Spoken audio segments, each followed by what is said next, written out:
हरे कृष्णा। स्वागत है आप सभी का स्पिरिचुअल वर्ल्ड के एपिसोड 4 में।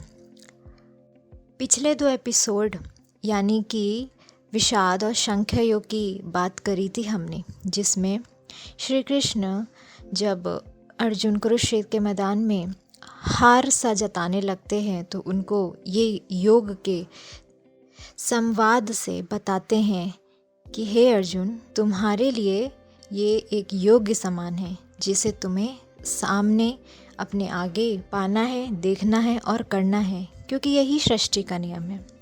और आज ऐसे ही एक और योग उन्होंने समझाया था जो आज का हमारा विषय है, यानी कि चैप्टर 3 कर्म योग। जब पिछले 2 योग से अर्जुन तब भी कुरुक्षेत्र के मैदान में अपनी हार ही जता रहे थे अपनों को सामने देखकर, तो कृष्ण उन्हें कर्म योग के बारे में बताते हैं। पहले तो हम जानते हैं कि कर्म योग है क्या। इंसान जब इस सृष्टि में आता है और उसके पहले दिन से वो सांस लेने तक जाता है और उसके अंत के आखिरी सांस तक को भी हमें कर्म ही बोला जाता है। इंसान का चलना फिरना ही नहीं, साथ में उसका बैठ कर भी वो अपना एक तरीके का कर्म कर रहा है, यानी कि एक योग जिसमें हम अपने कर्म का आधार दे रहे हैं उसको हम कर्म योग कहते हैं।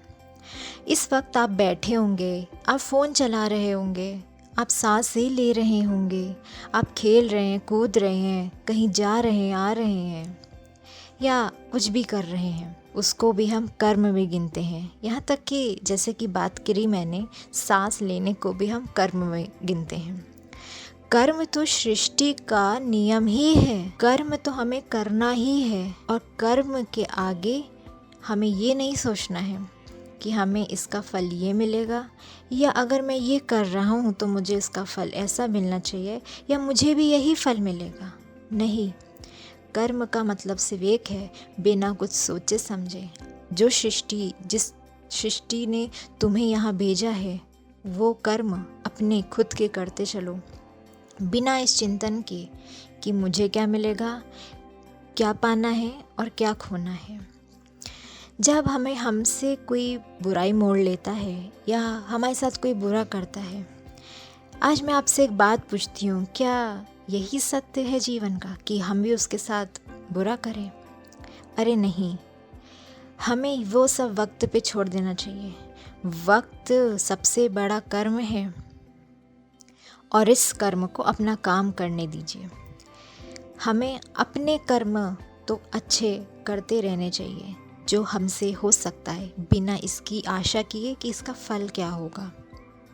उसी तरह श्री कृष्ण अर्जुन को समझाते हैं कि हे अर्जुन, तुम्हारे सामने जो अभी तुम्हारे अपने खड़े हैं वो सृष्टि के कर्म हैं, और तुम्हारा कर्म ये है उनके सामने अपने कर्म को करना, और तुम्हें ये करना होगा बिना ये सोचे कि वो मेरे अपने हैं, क्योंकि तुम्हें सृष्टि ने जब चुना था तो उसने यही चुन के तुम्हें भेजा था कि तुम एक महापुरुष हो और तुम्हें परमात्मा ने चुना है कि तुम्हें ये कर्म करना होगा।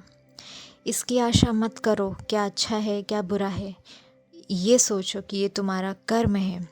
इसी प्रकार श्री कृष्ण अर्जुन को कर्मयोग बहुत आसानी से समझाते हैं, और हमारे लिए भी ये योग बहुत प्रेरणाजनक है कि हमें अपना कर्म करना है और हमारे कर्म पे कैसे कंट्रोल पाना है उस चीज़ को भी बताया।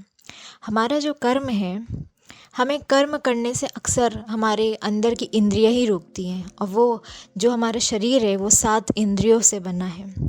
सबसे बड़ी इंद्रिय तो हमारी आत्मा है। अक्सर आप देखते होंगे कि जब आप सुबह उठने की कोशिश करते हैं या कोई काम करने की कोशिश करते हैं तो वो आलस आता है। वो आपकी एक इंद्रिय में से एक है, वो है आपका मन, जो आपको कर्म करने से रोक रहा है। हालांकि आप अगर लेटे हैं और बैठे हैं बिना काम को कर रहे हो तो वो भी एक कर्म है, पर असली कर्म आपको ये है कि आपको एक जगह से दूसरे जगह अगर कोई कर्म करना है तो वो आपको मन रोक रहा है और आत्मा सुन रही है। पर जब हम उसमें निजात पा लेते हैं, जब हम उसको अपने मन में कंट्रोल पा लेते हैं, वो स्टेट ऑफ इक्विलिब्रियम माइंड पा लेते हैं तो हम उसी को सेल्फ कंट्रोल कह देते हैं, जिसको श्री कृष्ण जी कर्मयोग के बारे में बताते हैं। उसी प्रकार अर्जुन, तुम्हें इस वक्त कुरुक्षेत्र के मैदान पर तुम्हारा मन तुम्हारे अपनों में लगा है, तुम्हारी आत्मा तुम्हारे मन को बेझिझक सुने जा रही है और अपना कर्म नहीं कर रही है। और यही इंसान को सबसे बड़ी चीज़ है जो आज की तारीख में कर्म करने से रोकता है, और वो बैठा रह जाता है, फिर अंत अपने समय में रोता है कि काश मैंने ये कर लिया होता तो मैं जैसा था, मेरे साथ जो हुआ वो ना होता। अर्जुन श्री कृष्ण से कि मुझे सब चीज़ों के प्रश्न के उत्तर तो मिले जा रहे हैं, पर मुझे एक बात बताओ, फिर इंसान इस धरती पे आके बुरे कर्म क्यों करने लगता है, क्यों क्रूर हो जाता है? तो इसका एक ही उत्तर है, यानी जब आग अपने मन में लग जाती है, जब 7 इंद्रियों के ऊपर एक इंद्रिय है क्रोध, वो बढ़ जाती है, तो वो हमारे सारे 7 को से ऊपर होती है और वो हमें इतना नष्ट कर देती है, फिर हम अपने मन को सेल्फ कंट्रोल करना बंद कर देते हैं। हमें सिर्फ़ और सिर्फ एक ही कर्म दिखाई देता है, जो है बुरा कर्म, चोरी, चमारी, डकैत, मारना। ये सब बुरे कर्म हमारे ही कर्मों से एक है, जो हम खुद इस धरती में आके अपने अंदर नया जन्म दे देते हैं। और इस पे ही सेल्फ कंट्रोल पाना ही इंसान की को सुधारता है और उसको अपने कर्म को योग बनाता है, परमात्मा और उसकी शक्ति को एक करता है। पर अफसोस जो इसको नहीं समझ पाता, तो वो कर्म योग को भी नहीं कभी समझ पाता।